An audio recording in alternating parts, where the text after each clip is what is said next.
A história começa num lugar sombrio, a última localização daquela longa batalha, o castelo do Rei Demônio.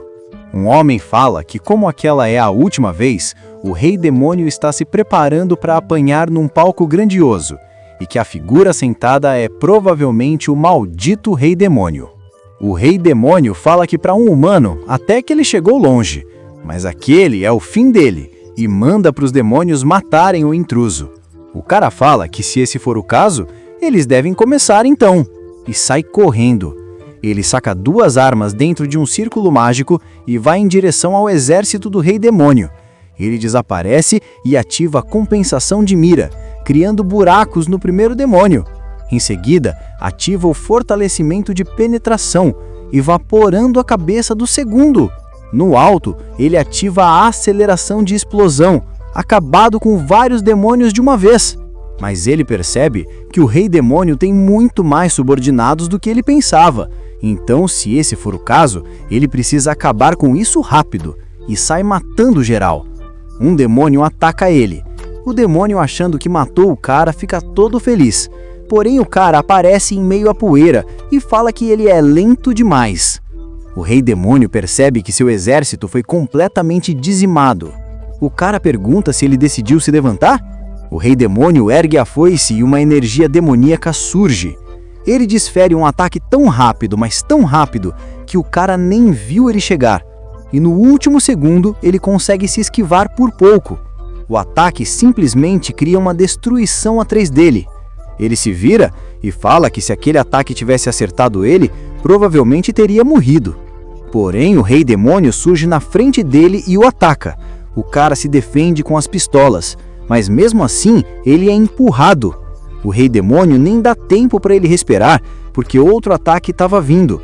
Mais uma vez, ele consegue sair para o lado, evitando o ataque. Ele revida disparando contra o Rei Demônio. O Rei Demônio dá um sorriso e fala que ele é ousado de o atacar com esses ataques patéticos. E ataca o cara mais uma vez.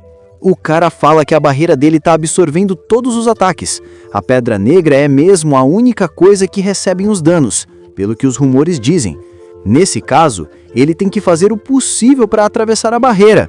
Ele ataca de novo o Rei Demônio. O Rei Demônio, criando uma esfera negra, fala que vai mostrar o verdadeiro poder. Ele joga as esferas no atirador. O cara fala que é difícil se esquivar de uma esfera. Elas são bem rápidas. Ele começa a mostrar desespero e é atingido por uma das esferas. O Rei Demônio aproveita a chance para bancar o fodão. Ele fala que não importa o quanto ele se esforce, não tem como o ataque de um pirralho com ele o atingir. O cara pergunta se é mesmo. Ele tem certeza? Eles verão se é mesmo verdade que nada pode o atingir e dispara contra o Rei Demônio, causando dano. O Rei Demônio fica furioso e diz que vai matar ele e cria várias cordas negras. Algumas cordas prendem a perna do atirador. Ele pensa que se isso continuar assim, ele vai acabar sendo devorado. Se ele não puder sair dessa, ele deve ir com tudo. Ele fala que vai destruir essa maldito demônio e ativa a aceleração de recarregamento e a compensação de disparos consecutivos, causando danos significativos na barreira. O Rei Demônio fala que vai acabar com isso. O atirador fala que eles devem acabar com isso rapidamente e ativa o julgamento do crepúsculo, destruindo a barreira do Rei Demônio. O Rei Demônio dá um grito perguntando como ele ousa. Porém, o cara pega as pistolas e surge em cima do Rei Demônio. Ele pergunta se o Rei Demônio sabe quanto tempo de jogo ele tem no mundo 2.0. O Rei Demônio fica sem entender. Ele fala que depois de se divertir tanto, é a hora de ver o fim. E evapora a cabeça do Rei Demônio. Ele pousa e algo surge nas costas dele. E uma mensagem de julgo concluído aparece. Alguém fala que é atirador do mundo 2.0. Isso foi divertido. E em pensar que as habilidades mágicas seriam tão incríveis, mas dessa vez o personagem que ele vai escolher vai ser um mago. Mas um personagem mago normal seria meio chato.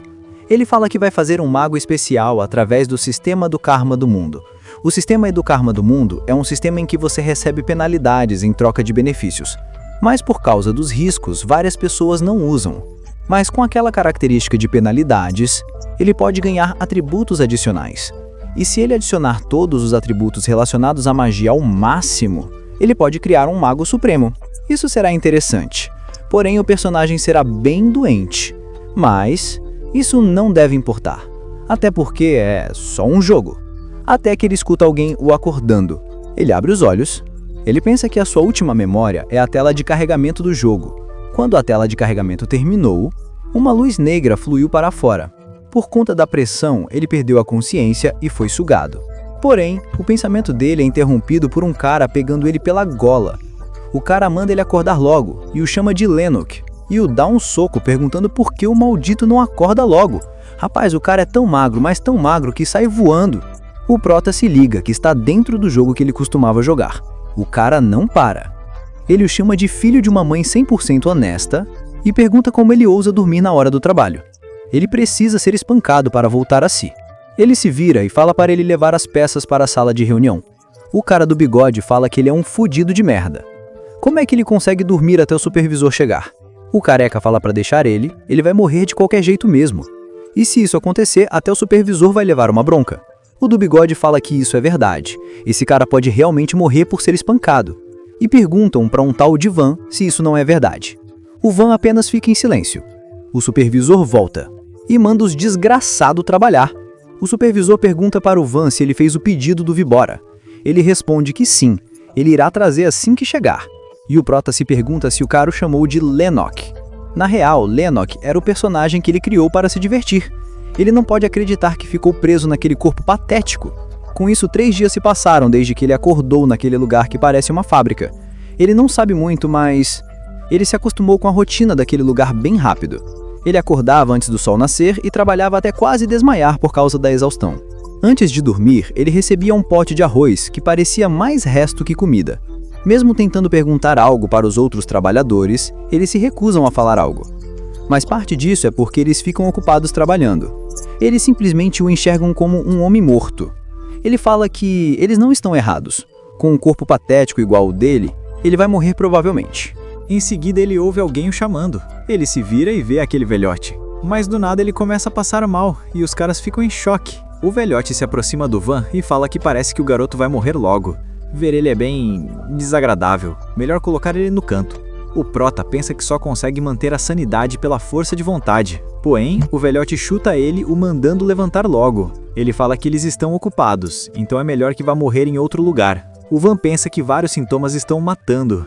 A única boa é que enquanto aquele corpo tem inúmeras desvantagens, o talento de magia deve ser incrível. Se ele ao menos conseguir liberar habilidades, deve conseguir escapar daquele lugar.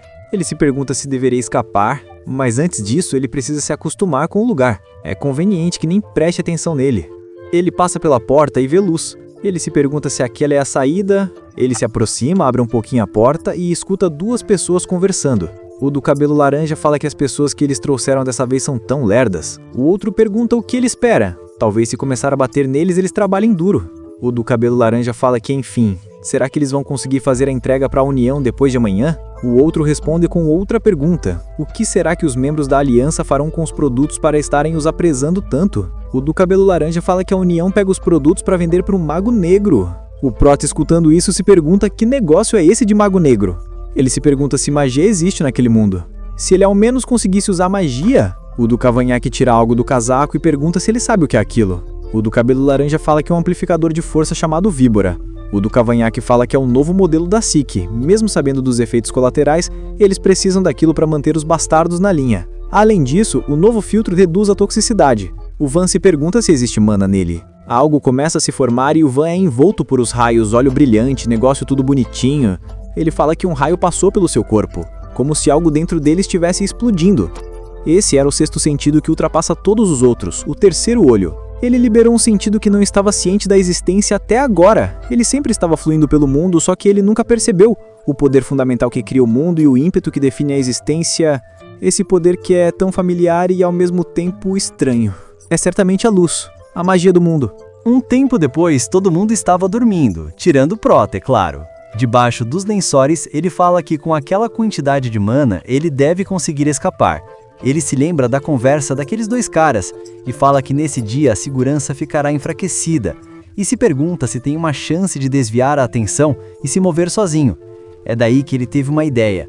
Se usar um método similar à luz na superfície do corpo, vai parecer como se ele estivesse com febre. Se ele se parecer com alguém que está prestes a morrer, ele vai conseguir ficar sozinho. Quadro seguinte, lá estava o Van batendo na porta dizendo que trouxe o Víbora. O cara o parabeniza e pergunta se ele não quer um.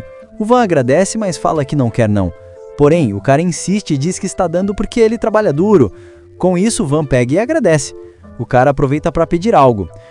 Sabe como é que é também? Aquele cara que estava morrendo hoje mais cedo? Parece que ele vai morrer logo, então cuide disso, tá bom? Se ele estiver ali quando o membro da aliança chegar, as coisas serão feias para eles. O Van só fala que entende. No dia seguinte, todo mundo estava acordando, porém o Prota ainda estava deitado. O cara sentado perguntou o que deu nele. O outro fala que parece que a febre dele piorou. Parece que a hora dele chegou. Rapaz, estão tentando matar o nosso Prota. O cara fala que provavelmente ele vai morrer antes do jantar. O do bigodinho fala que não quer ter que limpar isso. O careca fala que muito menos ele. Além disso, ele não gosta de tocar em um corpo morto. O Prota, escutando tudo, pensa que deu certo. O plano foi simplesmente um sucesso. O Van chega e olha pro Prota. Rapaz, eles querem mesmo se livrar do Prota porque já estão falando que o Van vai matar ele? O outro cara fala que isso faz sentido. Ele apenas vai causar o problema se ficar doente desse jeito. O do bigodinho fala que é melhor eles saírem daquele lugar. Ver água assim não é nada bom para eles. O Prota, escutando isso, se pergunta: que negócio é esse? Como assim alguém viu matar? Isso não fazia parte do plano. O Van pega nele e ele se levanta assustado. Porém, ele entrega um frasco do Víbora. Ele explica que é um amplificador que melhora temporariamente a força. É um bem barato, mas deve ser o suficiente para o ajudar no caminho que ele vai seguir. Um tempo depois, ele já tinha consumido o Víbora. Ele se pergunta que vitalidade era essa que ele estava sentindo. Ele não pode acreditar que um amplificador possui um efeito desses. Esse tal de Van faz as tarefas para o supervisor certo. Se esse for o caso, o plano de fuga mudou. Rapaziada, o Prota tá todo farmador de aura, olha só que bonitinho. 2 dias depois, no porão da fábrica, o velhote fala que o número dos produtos não condiz. Ele tinha expectativas altas demais. Quem ele acha que deixa a fábrica funcionando? Eles estão dando uma folga aos trabalhadores porque existe uma acusação do Comitê dos Direitos Humanos. Ele não acha que chegou a hora de mostrar um pouco de sinceridade? O cara se cura. Me desculpe, senhor. O do careta pergunta o que esses merdinhos acham que são. O Prota chega e o cara pergunta o que ele quer. Ele fala que tá indo fazer uma tarefa no escritório do diretor, mas a porta tá trancada. Será que ele poderia abrir? O cara grita e diz que tá ocupado. O Prota fala que é um tal de Víbora. Ouvindo isso, ele tira a chave e fala: nossa, isso é tão irritante. E manda o Prota seguir. No caminho, ele xinga o Prota dizendo que não acredita que encarregaram algo assim a um fudido igual a ele. Onde é que encontraram aquele cara? Ele fala pra ele colocar ali. Porém, o Van tava com a bola de raio atrás dele. O careca se vira e é eletrificado. Ele começa a espumar pela boca e cai duro. O Prota pega as chaves e se pergunta se aquilo é uma chave de carro. Minuto seguinte, ele estava procurando o Víbora. Procura aqui, procura ali e até que ele acha. Um tempo depois, ele estava sentado dizendo que sabia que era algo incrível. Aquilo faz você esquecer da exaustão e da dor. Ele fala que já que ele foi até ali, ele deveria consumir, mas ele escuta alguém batendo na porta. Era o supervisor dizendo que tá sentindo o cheiro de Víbora. Ele tá muito ocupado, então quem se atreve a descansar? Ele entra e vê o careca caído. Enquanto isso, o Van estava se aproximando lentamente. Ele ativa os raios e ataca o supervisor, porém o supervisor consegue esquivar. O supervisor pergunta quem é ele. O Prota se pergunta o que ele deveria fazer. Ele não tem mana o suficiente para lançar outro raio. O supervisor percebe que é o Lennox e parte para cima. Mas o Prota saca da magia americana. Isso é uma arma... Espera. Porém, o Prota manda ele calar a boca. O supervisor pergunta: o que você vai fazer com isso? Antes de tudo, acalme-se e vamos conversar, certo? Eu peço desculpas por tudo que eu fiz, cara. Eu estava obedecendo ordens. Não tive escolha. Se você me deixar viver, eu prometo que não conto pra ninguém. Mas o Lennox pensa que isso é uma mentira e se pergunta se ele pode atirar em alguém. Mas alguém grita perguntando se o supervisor está ali. O supervisor pede para que, por favor, o deixar ir. Ele promete que vai manter a promessa. Ele aponta para a porta e fala que aquela porta vai o levar até o estacionamento subterrâneo. Ele pode sair sem ninguém saber. Não será bom para ele se for pego. O Lennox se pergunta o que ele deve fazer. No lado de fora estava o cara do cabelo laranja se perguntando se o supervisor está dormindo. Ele disse que veio trabalhar para bater nos outros. Ele abre a porta e fala para o supervisor que os membros estão o procurando, mas ele fica em choque. Quadro seguinte, lá estava o Prota dirigindo. Um cara fala que eles estão ocupados, onde o Mark acha que está indo. Mas ele toma um susto, porque tinha uma Desert Eagle apontada para ele. O Prota manda para abrir o portão. O cara fala que vai abrir, mas por favor não atire. Portão abrindo e cara fala que o portão tá aberto. Ele pode sair agora. Tudo que ele pede é para ser poupado. Nesse momento, alguém no walkie-talkie manda ele fechar o portão. Ele desliga falando que parece que o walkie-talkie não tá funcionando direito, mas por dentro ele pede desculpas. O Prota, todo farmador de aura, fala que se o deixar vivo, vai se tornar um problema no futuro. Além disso, quem perdoa é Deus. E o figurante que nem durou 6 quadros é morto. Que isso, mas que pena dele. Ele nem durou 6 quadros e já foi conhecer Jesus. Mas, enfim, é nisso que dá quando você não é o protagonista. Quadro seguinte, ele vê que tinha outro portão, mas isso não importa. Ele quebra o portão e fica todo feliz por conseguir escapar. Capítulo seguinte inicia com um cara correndo. Um cara dispara contra ele, porém erra. O cara vê o vidro e se joga quebrando. Um dos guardas fala, esse maluco do caralho. Não acredito que ele pulou dessa altura. Ele fala que não tá vendo o corpo, mas provavelmente ele morreu por pular daquela altura. O cara pega um pedaço da roupa do fugitivo e manda pra todos descerem e procurarem o corpo. A cena muda pro Prota dizendo que aquilo é incrível. É completamente diferente de como era na versão 2.0. Tudo possui um pouco de mana. Ele pode sentir o poder familiar que sentiu na fábrica. Isso deve significar que a mana possui uma grande contribuição para a civilização. Do nada ele sente uma dor de cabeça. Ele fala que se esforçou demais para escapar. Ele precisa tomar um pouco de víbora. Mas ele decide que não, ele não pode. Ele só tem alguns deles. Então ele deve usar apenas em emergências. Primeiro ele precisa achar um lugar para ficar. Ele chega em um hotel. Ele fala que no tempo que demorou para chegar ali, ninguém o perseguiu. Além disso, ele também se livrou do carro. Agora ele precisa descansar. Porém, ele cai de exaustão. Um tempo depois, ele acorda. Ele vai até a geladeira para pegar algo para beber. Ele pega uma latinha e fala que agora sim ele tá parecendo vivo. Mas ele fica enjoado. Ele se senta e se pergunta o porquê está se sentindo enjoado. Ele se sente como se a cabeça fosse explodir. Todos os músculos parecem que vão rasgar. E se pergunta se aquele é o efeito colateral do víbora. Mesmo assim, se ele quer continuar se movendo com aquele corpo, ele não tem escolha senão depender de estimulantes. Barriga roncando, e ele fala que não acredita que tá com fome agora. Tudo que ele tem para comer é comida enlatada, que é simplesmente uma merda. Rapaziada, eu concordo com o Prota. Comida enlatada é ruim. Aquilo nem deveria se chamar de comida. Quem comeu sabe do que tô falando. Quem comeu, comente o que achou da comida enlatada. Do nada, o telefone toca. Ele atende e a pessoa fala que faltam apenas 2 horas para o check-out. Ele gostaria de prolongar sua estadia? O Prota responde que sim. A pessoa no celular fala que as acomodações são 200 mil céu. A comida enlatada, 20 mil céu. Totalizando 220 mil céu. Após reduzirem o valor de pagamento antecipado de 100 mil céu, ainda restam 120 mil a serem pagos. Ele deve pagar ainda hoje. O Prota fala que não dá para acreditar que a comida enlatada é 10% da sua estadia. Isso é ridículo. 130 mil depois de pagar o hotel, ele ficará apenas com 10 mil céu. Desse jeito ele não vai conseguir passar outro dia ali. Ele precisa de dinheiro. Ele percebe que o cabelo dele tá longo demais. Um tempo depois, ele corta o cabelo e fala que duvida que alguém vai o reconhecer. Dia seguinte, ele estava sentado igual um mendigo. Ele pensa que é literalmente impossível ganhar dinheiro de forma legal. Naquele mundo, ele é um visitante ilegal, ele nem tem identidade. Ele só deveria bater em alguns criminosos e pegar o dinheiro deles. Que isso, Protinha? É como diz o famoso ditado, ladrão que rouba ladrão não é ladrão. Ele fala que, além disso, isso não parece que vai causar problemas no futuro. Ele junta mana nos ouvidos e começa a ouvir várias pessoas conversando, até que ele escuta alguns criminosos. Ele fala que achou eles. Ele se levanta todo magro. Do nada, a cabeça dele começa a doer. Ele tira o víbora e toma. E fala que agora ele vai ganhar um pouco de dinheiro.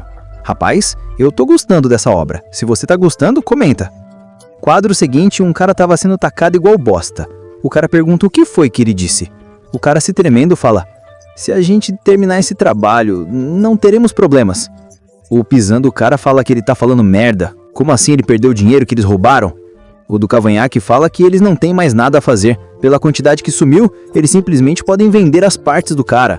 O da roupa preta fala que ele pensou na mesma coisa. O cara sem poder se defender sabia que aquele seria o fim dele. Ele abre os olhos e vê o Prota dando choque nos dois. Os caras caem no chão. O cara fala, por favor, me ajuda. Porém, o Prota tava pouco se importando com ele. Tava contando o dinheiro que ele roubou, quer dizer, que apanhou no chão. Ele pega num objeto. O cara todo assustado pede por favor para não matar ele. O Prota fala que aquele é um cortador laser de Dick. Ele foi remodelado ilegalmente para ser usado como uma arma. Mas ele decide pegar, quanto mais armas melhor. O Prota se levanta e fala que sobre o que o cara acabou de ver, o cara fala que não vai contar para ninguém. Porém, o Prota fala que qualquer um falaria isso, mas ele tem algo para perguntar. Ele fala que, não faz muito tempo que ele veio para aquela cidade. Ele sabe de algo que alguém pode fazer uma identidade? Seria melhor se fosse algo que alguém precisasse usar mágica. Depois ele estava em frente de um bar. Ele se pergunta se aquele é o local. Parece um bar normal, mas pode ser apenas um disfarce. Se for assim, ele não precisa mais se revelar. É como dizem, olho por olho, dente por dente e disfarce por disfarce. Naquele mundo ele não pode confiar em ninguém além de ele mesmo. Ele entra no bar e um velho o encara. Ele vai até o balcão e pede por alguma coisa leve. Cerveja no copo. E ele vai direto ao ponto. Ele fala que está à procura de um trabalho. Tem alguma coisa que precise de um mago? O velhote só limpa o copo sem dizer uma palavra. É daí que a primeira waifu da obra chega dizendo que acabou a hora dos trabalhos. Ela acabou dormindo, mas o que ele está fazendo? Ela chega até o Lennox e fala que ele não se parece com um mago. Mas como os magos são raros, a aparência não importa. Ela fala que o nome dela é Jenny e pergunta qual é o nome do nosso Prota. Ele fala que o nome dele é Van, enquanto pensa que não pode falar o nome dele verdadeiro. Ela pergunta se alguém o contou sobre aquele lugar e se ele está procurando um trabalho para um mago. E Van só responde que sim. A Jenny fala que quer ver o que consegue fazer, até porque não será engraçado ele se chamar um mago porque aprendeu magia comum. Ele não precisa revelar o seu sistema mágico inerente, mas ele precisa falar que tipo de mago ele é. O Van só cria uma bola de raio deixando os dois impressionados. A Jenny se pergunta, se isso é raio? Isso é raro. Em pensar que ele fez isso sem um círculo mágico ou encantamento. Minuto seguinte, ela já estava com um contrato na mesa. Ela fala para eles assinarem um contrato. Já que ele veio até ali, não vai se preocupar com o tipo de trabalho, né? O Van, bem tranquilo, fala que qualquer coisa serve, exceto coisas que envolvam lidar com humanos. A Jenny fala que pode ter certeza que não vai ter nada assim. Ela mostra o tablet e fala que é um de caçador de recompensa. Ele será pago na hora e é fácil determinar os resultados. O alvo é Taylor Evans. Ele é da Scavenger. Há 4 dias atrás, ele tentou roubar os equipamentos de segurança da Achilles. O Van pergunta se ele tentou, quer dizer que não conseguiu, certo? A Jenny fala que não tem como um maldito Scavenger passar pela segurança da Achilles. Os outros Scavengers foram mortos. Ele foi o único que conseguiu escapar. Depois disso, a Achilles largou o caso e mandou eles cuidarem disso, já que a filiar da Scavenger que ele está afiliado tirou seu envolvimento. Não vai ter problema nenhum. Quadro seguinte, ele já estava do lado de fora. Ele se lembra na conversa que teve com a Jenny. Ele pergunta sobre a recompensa. A Jenny fala que a recompensa é de 3 milhões de céu. Não é muita coisa, mas não é nada a mal para pegar um rato. O Van fala que ouviu dizer que coletaram uma amostra de sangue e pergunta se ele pode ficar com ela. A Jenny fala que ela pode dar, mas isso será inútil. Se ele está pensando em contratar um mago de sangue, é melhor que ele pare. Eles são os desgraçados esfomeados por dinheiro. Eles pedem no mínimo 5 milhões por caso. No presente, ele tira o pedaço de roupa, deixa no chão e fala que não precisa de um mago de sangue. Ele pode simplesmente usar magia comum para isso. A magia comum das memórias dele. É o que ele diz no mundo 2.0, mas tem várias na lista que ele fez. A melhor magia para usar naquela situação é a magia do 2.0 da classe Caçador. Ele usa perseguição sangrenta, e o pedaço de roupa começa a ser envolto por uma mana negra, e uma cobrona gigante surge. Quadro seguinte, a cobrona tá indo com alta velocidade. Ele para atrás de um cara e desaparece. O cara se vira e pergunta que merda foi essa. O Van chega todo no estilo bonitinho e fala, te achei, Taylor. E Taylor se levanta e fala, que deu merda. O Van fala que fez todos os preparativos de defesas antes de vir até ali, mas nunca imaginou que ele correria imediatamente. Isso é irritante. É difícil correr com aquele corpo e ele não é confiante em magias de longa distância. Mas bom, acho que era algo assim. Ele ativa a onda sonora e o Taylor é atingido. O Taylor fica agonizando. O Van fala que ele não deveria ter corrido. Nesse momento, é disparado contra ele, mas a barreira defende. E se ver, ele pergunta, é um sniper? Ele pensa que a bala veio do nada. Foi uma ótima decisão colar a barreira por precaução. Só para prevenir, ele fortalece a barreira. Ele fala que naquele ponto ele deve conseguir resistir mesmo que for atingido por um míssil antitanque. Porém, onde está o sniper? Um tempo depois, ele fala que não o achou mesmo analisando 1 quilômetro da área. Isso significa que ele está a mais de 1 quilômetro, ou usou um método para se camuflar para que a detecção de mana simples não possa o localizar. Mas por que alguém iria querer o atacar com a sua atual aparência? É daí que ele percebe algo: a localização da barreira quebrada e a direção do tiro. Ele não era o alvo era o Taylor. Ele acha que o sniper estava tentando o silenciar. Deve ser um executivo, mas tanto faz, ele não se importa com ele mesmo. No entanto, é um problema diferente quando se metem no negócio dele. Ele não pode deixar o sniper que ousou matá-lo ir embora. Ele não pode deixar a imagem do caçador Van se tornar uma piada, e o Taylor é morto. Ele fala que quanto mais o Van for conhecido como uma pessoa cruel e sangue frio, menos pessoas vão querer ir atrás dele.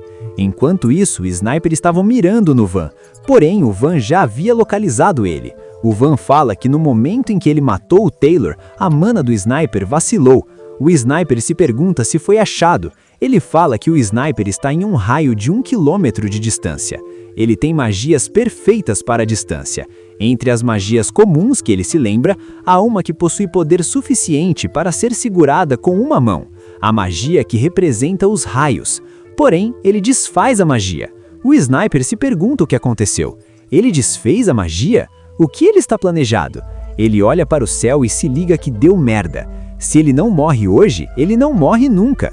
O Van ativa o chamado do trovão. Boa parte do prédio é destruído. O Van fala que está num nível completamente diferente no que viu no jogo. Ele pode dizer com confiança que é um mago elétrico agora. Ele chega até o terraço e fala que usar magia consecutivamente é demais para ele. Vendo como não sobrou nada do sniper, ele deve ter escapado. Aquele sniper não é qualquer um. Ele acha que isso foi um aviso suficiente. Definitivamente foi mais que um aviso, para que o nome do Mago Van seja reconhecido. Vocês se lembram que no vídeo passado o Van localizou o sniper e fez o killing de Sasuke, que nesse caso é o chamado do trovão? Ele traz o corpo do Taylor e fala que a missão foi concluída. O barbudo fala que ele deve estar velho já que se esqueceu de avisar. O barbudo pede por um tempo para analisar. Ele fala que a causa da morte foi um tiro na cabeça. E que mesmo que o tiro tenha sido na cabeça, existem traços dos ouvidos terem sido feridos. Além de não só existirem outras alterações de mana. Vendo como os intestinos dele estão inteiros, aquele é definitivamente o Taylor. O Van pergunta se por acaso ele é legista. O barbudo responde que teve alguns trabalhos desse tipo e pergunta se o Van vai querer receber a recompensa rapidamente. Serão 270 mil depois de reduzirem a taxa de 10%. E fala que se ele pretende receber o dinheiro de outras formas, eles terão taxas adicionais. O Van pensa de outras formas como uma conta bancária sem nome ou estoques. Às vezes as pessoas podem preferir métodos complicados e que as regulações financeiras de Vulcan são parecidas com a da Terra. Em seguida, a Jenny entra e fala que isso foi bem rápido. Parece que ele precisa do dinheiro bem rápido. Ela fala que nesse tipo de caçada leva-se mais tempo procurando do que matando, e pergunta que talentos o Van possui para encontrar e matar o alvo tão rapidamente. O Van, por outro lado, fala que acha que teve sorte. A Jenny dá um sorriso e fala que já que ele é tão capaz, deve estar tudo bem continuar trabalhando com ele. O Van fala que não se importa se ela arrumar outro trabalho para ele, porém ela responde que isso não vai acontecer.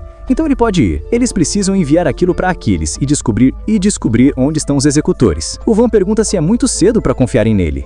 A Jenny responde que é, e parece que eles estão na mesma página. Ela acha que pode dizer que precisam de mais tempo para se conhecerem, como em um encontro. O Van pensa que não parece que esse seja o motivo, mas ele se levanta e fala que vai fazer uma visita depois. A Jenny fala que vai esperar por ele. Ela se vira e o barbudo fala que tentou vasculhar a rede dos executores e encontrou algo interessante. Ela pega o tablet e vê a missão do Van. Ela vê o Van ativando o chamado do trovão. Ela fica simplesmente impressionada. Quadro seguinte, lá está o Van parado de frente com o edifício. Aquela era a biblioteca de Vulcan. Ele fala que foi até ali para procurar sobre o sistema mágico daquele mundo e encontrar alguma forma de aumentar a expectativa de vida do personagem que ele possuiu o corpo, até porque a vida dele tá queimando como uma vela por causa do sistema do karma do mundo. A magia temporal. Deve haver uma solução entre as magias mais poderosas. Minutos depois, ele já estava sentado. Ele folheia o livro e vê uma página chamada Padrão de Mana. No livro estava escrito que a impressão digital de um mago ou instituição padrão de mana. É dito que cada mago possui um padrão de mana único, e arquimagos que estão acima do nível 8 podem modificá-los. E a forma de verificar é colocando o dedo indicador da mão esquerda por cima da mão direita e inserir mana. Sabendo disso, ele tenta e realmente funciona. Ele se pergunta se aquilo é um padrão de mana. É dito que magos de nível 8 podem modificá-los.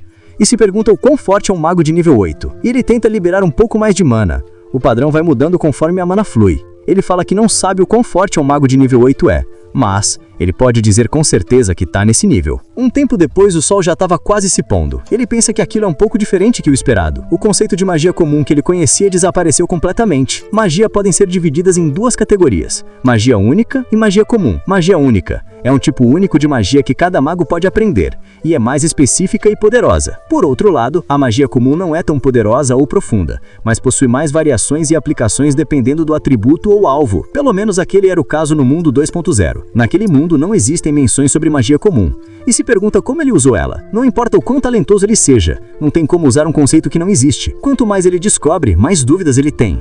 Além de também não encontrar nenhum tipo de magia temporal. Em seguida, ele escuta uma voz o mandando desistir. Ele se vira e vê uma garota loira. Ela fala para ele desistir de se tornar um mago. Ela fala que a esperança só traz dor e sofrimento. Rapaziada, eu tenho a certeza que essas palavras são do Pain lá do Naruto. Já vimos o Kirin e agora o Pain no modo garota.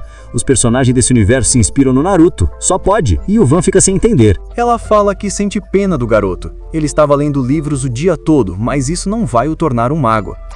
E já que ele está muito longe de se tornar um, é melhor que ele estude sobre coisas teóricas, como engenharia mágica. Ele só pode aprender magia indo em uma universidade, porém não se pode entrar em uma universidade sem contato. E mesmo que ele entre por sorte, não vai conseguir tirar nada das lições. Ela fala que não tem o que fazer quando se está sozinho. É uma área de estudo que apenas pessoas talentosas e sortudas conseguem se destacar. E o prota fica olhando para ela bem calmo, sem dizer uma palavra sequer. Com isso, ela se vira e pede desculpa. Ela fala que não sabe o porquê está falando isso para um completo estranho, além de já ter passado a hora de fechar. Então ele deveria arrumar os livros e sair. Porém, o Van pergunta se avisa por experiência própria. Ele pergunta que se ela é uma estudante, não é muito cedo para desistir? Em vez de desistir, ela deveria tentar de novo. O Van, além de bancar o Sasuke, ele está bancando o Naruto com frases motivacionais. Ela fica sem entender. Em seguida, chama pelo Van e entrega um cartão dourado. Ela fala que ele é ridícula, e pensar que ele veria o aviso dela daquela forma. Indo embora, ela fala para ele esquecer do que aconteceu, e se ele voltar da próxima vez, ela irá lhe mostrar um pouco de magia. O Van só pensa que aquela garota é muito estranha. Ele vê o cartão que estava escrito Universidade Labatenon. Ela é a professora de magia elemental, Ares Richelen. Saindo da biblioteca, ele pensa que ela não aparenta ser uma professora, até porque ele aparenta ser mais velho que ela. Ele se olha num vidro ao lado e fala que precisa comprar algumas coisas. Olhando para a bolsa de um cara, ele fala que se comer algo que ele mesmo preparou será bem mais nutritivo. Em seguida, ele escuta alguém perguntando se o sujeito pode cooperar para uma avaliação. Ele se vira e vê um policial. Ele pensa que deve ficar calmo, até porque não parece que os policiais estão atrás dele, mas alguém o chama e ele se vira perguntando se ela está falando com ele. A garota pergunta se por acaso ele fez alguma merda ou algo parecido. O padrão de mana dele está acabando com o radar, como se ele fosse culpado de algum crime. O Van pensa que quer dizer que um radar de mana é uma digital, e se é assim que eles inspecionam as coisas, a garota pergunta por que ele está ali. Ele mente dizendo que quer comprar vegetais. Em seguida pensa que, embora ele tenha passado direito pensando em outras coisas, o Van pergunta quem é ela, até porque havia uma mulher ali antes. Ela responde que aquela mulher era uma funcionária. Com isso, o Van pergunta se os vegetais são dela. Ela responde que sim, e que planta eles para passar o tempo. Ele pergunta se ela planta tanto como um passatempo. Ela deve ser rica. A bastarda nem se esforça para esconder e responde que é isso mesmo, ela é rica. Com isso, o Van pensa que não sabe se ela está mentindo ou não, mas ela é bem linda. Ela entrega e fala que aquela cebola é ótima para insônia, e parece que ele precisa. Com isso, o Van fala que vai querer 5 cebolas e 6 pimentas. Colocando as coisas na sacola, ela fala que a mana dele é bem única. O Van pede desculpas se fazendo de não entender, mas ela pergunta o que um mago como ele está fazendo ali. Porém, o Van continua dizendo que não sabe o que ela está falando. Ela fala que se lembraria daquele tipo de padrão, e pergunta se ele acabou de chegar em Vulcan. O Van fica igual eu, se perguntando quem é aquela mulher, e como ela sabe que ele é um mago, além de falar casualmente do seu padrão de mana. Em seguida, ela entrega e fala que deu 32 mil céu. Ele entrega o dinheiro e se vai embora. A garota fala para ele voltar sempre. O Van se pergunta se realmente ela viu o seu padrão de mana que vazou da barreira mágica. Ele se impressiona pelo fato dela conseguir ler os padrões de mana de alguém com o olho nu, coisa que até a polícia não conseguia. Provavelmente ela deve ter alguma magia bem forte. Mas mesmo assim, nenhuma das opções são favoráveis para ele. E apesar que seria reconhecido por uma estranha, ele fala que vai ter que prestar atenção na sua magia de agora em diante. Depois daquele dia, ele passou o tempo todo no quarto pesquisando a respeito da magia, para poder melhorar a eficiência da magia comum que ele já sabia. Porém, ele ainda não conseguiu encontrar nenhuma pista sobre magia inerente. Além do seu corpo não melhorar, ele fala que como depende de remédios, ele precisa de uma identidade e dinheiro o bastante para comprar remédios melhores. Um tempo depois no bar, lá está Jenny perguntando que negócio é esse de identidade. Ele responde que sim, e pergunta se há alguma maneira. A Jenny pergunta quem ele acha que ela é. Para ela isso não é nada, porém conseguir uma identidade é muito caro. O Van pergunta quanto custa. A Jenny responde que 20 milhões de céu. Em seguida ela fala para ele não se preocupar, até porque ela já ia conseguir um trabalho para ele. Ela fala que tem vários trabalhos que ele pode fazer e ganhar uma boa quantia de dinheiro por causa da sua magia. O Van pergunta de que trabalho ela tá falando. Ela fala que é um pedido de uma empresa. Esses trabalhos podem dar muito mais grana que caça de recompensa. Ela fala que sabe que ele gosta de trabalhos de caças, mas se pensar nos ganhos, ele deveria aceitar mais trabalhos de empresas. A Jenny pergunta se por acaso ele não gosta de caçar criminosos insanos ou algo do tipo. Ele fala que nem um pouco. Ela fala que isso é ótimo e que eles deveriam ir em outro lugar. Chegando em outro lugar, ela fala que o alvo solicitado é a nova fábrica de maquiagem da Corporação Charlotte do Distrito 42. 80% das taxas de construção são fundos do governo, então tem um pouco de drama envolvido. E os hidratantes que eles iriam fazer, aparentemente passou por vários experimentos em humanos. O Van pergunta que negócio é esse em testes em humanos. Ela responde que é isso mesmo. A Corporação Charlotte é bastante popular por técnicas anti-envelhecimento, que em teoria deveria regenerar até pele morta, além de ter provas de que eles arrancaram a pele de algumas pessoas nesse processo de produção. Aparentemente eles queriam recriar um ambiente perfeito ou algo assim. O Van pergunta se a verdade não foi revelada. Ele não consegue entender o que tem que ser feito. A Jenny explica que não tem como a Corporação Charlotte desistir da fábrica, eles até pegaram grana do governo. E ao que parece, o solicitante desse vez é a Corporação Veritz. Eles estaram recentemente no mercado de maquiagem e querem vencer dos concorrentes, que é a Corporação Charlotte. O pedido da Veritz só tem duas condições. Primeiro, hackear e depois se infiltrar. Serão 350 milhões de céu pelos dados da fábrica de maquiagem Charlotte. E se por acaso ele não quiser fazer a primeira, existe a segunda, que é destruir a fábrica de forma irrecuperável. E eles pagaram 50 milhões de céu por isso. Com isso, Van fala que a primeira parece impossível. A Jenny responde que exatamente isso, 350 milhões de céu, não é o bastante para contratar alguém habilidoso o suficiente para hackear e se infiltrar. Eles só estão vendo se alguém é burro o suficiente para morder a isca. O pedido real é destruir a fábrica. Com isso, Van fala que vai aceitar. O pedido parece bastante simples. Meio empolgada, ela fala que vai apresentar um parceiro que vai junto com ele. O Van tenta argumentar dizendo que ela nunca disse isso, mas algo vem voando e para na frente deles. Um Deadpool com máscara dupla misturado com sei lá o que aparece mandando um oi, mas ninguém responde. Mais um oi, porém o Van pergunta para Jenny quem é esse estranho mascarado. A Jenny apresenta ele por Dylan O'Casey. Ele é um mercenário afiliado com Antares, e ele é famoso por ser barato de se contratar. Ele pergunta para Jenny se sabe que as primeiras expressões contam bastante, o que ela acha que o Van vai pensar dele o apresentando desse jeito. Ela fala que o verão como um mascarado bastardo idiota. Ele vai até o Van e pergunta se eles vão trabalhar juntos, além de ele ouvir falar que ele é mago. O Van fala que ele é mago de raio. Se vira para Jenny e pergunta o porquê de um parceiro. Ela fala que procurou mais uma pessoa porque ela achou que o trabalho seria demais para um só. O Dylan fala que conseguiria sozinho, mas a Jenny queria contratar mais uma pessoa, então ele decidiu esperar. O Van fala para Jenny que ela deveria ter avisado que teria que trabalhar com outra pessoa. Ela responde que vai se lembrar disso. Em seguida, ele fala que vão dividir os 50 milhões por metade, e provavelmente a Jenny vai querer um pouco. A Jenny fala que dessa vez ela cometeu um erro, então não vai pegar nada. O Van pensa que ela compensou o erro na hora, enquanto o Dylan enche o saco da Jenny perguntando o que houve com ela. Até pelo que ele saiba, ela ama dinheiro. E o Van pensando que é bom que ela tenha compensado o erro, mas um erro não deixa de ser um erro. O Ela está tentando ver quanto consegue exagerar com ele. Se ela dizer algo de novo, ele vai deixar passar, afinal de contas, ele já tem a vantagem naquela relação.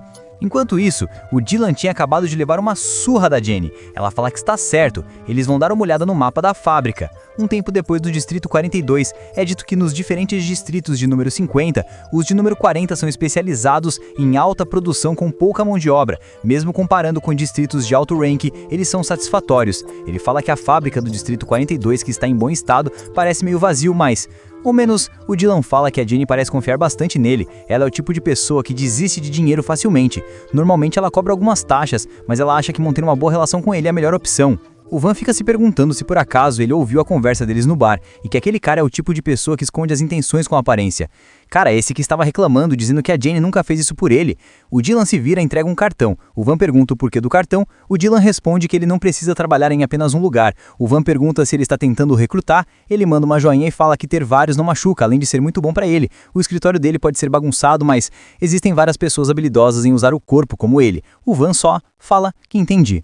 Com isso, Dylan fala para ele manter aquilo em segredo, principalmente da Jenny. Porém, o Van se vira e fala que ele realmente sabe conversar. Ele quer ver se ela trabalha tão bem quanto fala. Um tempo depois, na base da Charlotte, o Van estava analisando a área. Ele fala que a segurança não parece das boas. Para ser preciso, ela está bem ruim. O Dylan, limpando a faca, pergunta quem seria maluco o suficiente para atacar uma corporação tão grande como a Charlotte. Ele fala que não estaria ali se a Varites não tivesse pedido. No entanto, aqueles seguranças são do triplo 8. Eles são antigos criminosos, então a segurança com menos qualidade que existe. Ele fala que isso significa que eles não precisam sentir tanta culpa se matarem um ou dois deles. O Van, sem muito tempo para a conversa, fala que eles devem começar então. O Dylan pergunta se ele vai trabalhar mostrando o rosto. A segurança pode ser ruim, mas ele não vai querer sua identidade exposta. Ele entrega uma máscara muito mais ridícula que a dele e fala para ele usar. O Van se vira e fala que isso não será necessário. O Dylan tenta argumentar pergunta, e se eles o perseguirem por culpa dele? Mas o Van já estava preparado, revelando que ele já tinha uma máscara. Ele pergunta se ele está feliz. O Van fala que a estratégia para aquele trabalho é simples. Enquanto o Dylan se infiltra nas portas de fundo para chamar a atenção, ele vai até o armazém e destruir a fábrica. O Dylan fala que parece um plano bem simples, mas ele está indo nessa. O Van pensa que, se ele pudesse nomear algumas variantes, uma delas seria aquele cara. Cara, esse aqui parte 400 km por hora. Ele pega a cabeça de um dos guardas e joga ele no chão. O Van só fica observando sem fazer nada. O outro guarda se vira sem saber o que aconteceu. Mas o Dylan surge atrás dele e dá-lhe uma cotovelada bem no pescoço. Ele grita dizendo que 2 foram eliminados. Ele se vira e parece perceber algo. Outro guarda estava falando ao rádio, dizendo que está próximo ao armazém. Eles estão sendo atacados por um cara suspeito, usando uma máscara. O Dylan fica observando ele de uma forma assustadora. O Van pensa que ele se preocupou por nada, e fala que a Jenny dedutivamente tem bons olhos para pessoas, tirando o fato dele ser um idiota. Ele bebe a víbora e fala que é hora de vocês darem o like e se inscreverem no meu canal, além de comentar e compartilhar o vídeo. Brincadeira, rapaziada, mas já se inscreva e deixa um like. Ele fala que tá na hora de começar. Em seguida ele vai em direção a uma porta, chegando perto da porta e vê que está trancada. Ele fala que se esse for o caso, vai ter que usar aquilo, e tira o cortador de laser. Depois de um tempo ele consegue abrir a porta. O cara armado pergunta o que ele pensa que está fazendo. Se tremendo, ele manda para o intruso levantar as mãos. O Van pensa que ele é um segurança normal, e usa o sono natural fazendo o cara dormir. Ele fala que civis não precisam ser arrastados para isso, e usa uma habilidade chamada marionete, fazendo o cara se mover. Ele fica de frente com uma escada e fala que o caminho é por ali. Ele escuta gritos e fala que o miserável do Dylan está fazendo um ótimo trabalho. Parece que as coisas vão ser tranquilas. No lado de fora, um guarda estava atirando sem parar, porém uma bolsa o atinge bem no meio da cara. O Dylan fala que ele é bem barulhento, além de ter muito mais pessoas que ele pensou. Ele abre a porta do porão e entra. Não vendo nenhum guarda, ele se pergunta se eles foram atrás do Mago Van. Porém, em meio a todo esse pensamento, um laser é apontado para ele. Um não, na verdade vários. Com isso, ele se liga que deu merda. Os guardas falam que se ele não se abaixar em 5 segundos, eles vão atirar. O Dylan tira a faca e fala: haha, muito obrigado por virem até mim, isso me poupa o trabalho de ir à vossa procura. Ele desaparece do nada e passa Tramontina em geral, rasgando tudo. Ele para e alguns guardas disparam. Ele pula e dá um soco na cara de um dos guardas, e dá um chute na barriga do outro. O restante fica com medo, mas o Dylan pega ele pelo pescoço e pergunta quem é o próximo. Rapaziada, temos que admitir que o mascarado, esse tal de Dylan não sei o que, é foda pra caranho. Ele é literalmente incrível. Ele deve fazer parte do grupo do Prota. Enquanto isso, Van está em outra sala. Ele fala que, como esperado, sempre tem um controlador de gás numa fábrica, e que aquela quantidade de gás deve ser suficiente para explodir a área inteira.